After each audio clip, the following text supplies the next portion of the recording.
ما هو رد الجهات الصحية اتجاه ما قدمته من مستلزمات طبية وأكسجين، وهل هناك تنسيق؟ والله هذا سؤالك محرج.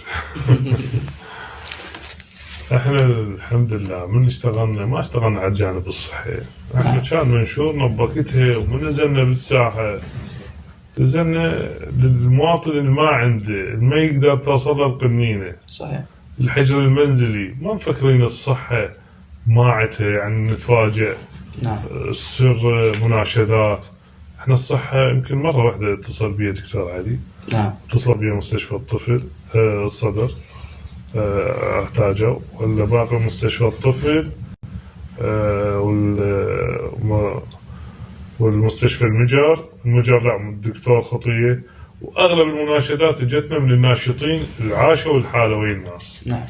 يعني كانوا يعرفون بالوضع، فدعمنا بالاكسجين. فتحنا لهم بيباننا كلها، يعني ما قصرنا.